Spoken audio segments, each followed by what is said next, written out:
ಅವ್ರ ಬಾಯಲ್ಲಿ ಏನಿರುತ್ತದೆ ಅಂತ ಯೋಚನೆ ಮಾಡಿ. ಭಗವಂತನ ಬಾಯಲ್ಲಿ ಬ್ರಹ್ಮಾಂಡ ಕಂಡ್ರೆ ನಮ್ಮ ಯುವಕರ ಬಾಯಲ್ಲಿ ಪಾನ್ ಪರಾಕ್ ಜರ್ದ ಜೀರ್ದ ಅವು ಇವೆಲ್ಲ ಕಾಣಿಸ್ತವಿಲ್ಲ. ಇವತ್ತೆಲ್ಲ ಮೆರವಣಿಗೆಗೆ ಹೋಗ್ತೀವಿ. ಮೆರವಣಿಗೆಯಲ್ಲಿ ಭಕ್ತಿಯ ಸಂಕೀರ್ತನೆಗಳು ಇರಬೇಕ ಹೊರತು ಸಿನಿಮಾ ಹಾಡುಗಳು ಇರಬಾರ್ದು.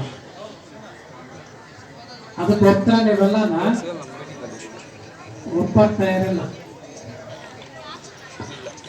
ಯಾಕೆ ಹೇಳ್ತಾ ಇದೀನಿ ಅಂದ್ರೆ, ಇವತ್ತು ಧರ್ಮ ಅನ್ನುವಂಥದ್ದು ಮನುಷ್ಯನಿಗೆ ಬೇಕೇ ಬೇಕು. ನೀವು ಸಗಣಿ ನೋಡಿದ್ರಿ, ಆ ಸಗಣಿಗೆ ಸಂಸ್ಕಾರ ಕೊಟ್ರೆ ಏನಾಗ್ತದದು? ವಿಭೂತಿ ಆಗ್ತದ. ಅದೇ ಗಂಗೆ ನೀರು, ಅದಕ್ಕೆ ಸ್ಪರ್ಶ ಮಾಡಿದ್ರೆ ಅದು ತೀರ್ಥ ಆಗ್ತದೆ.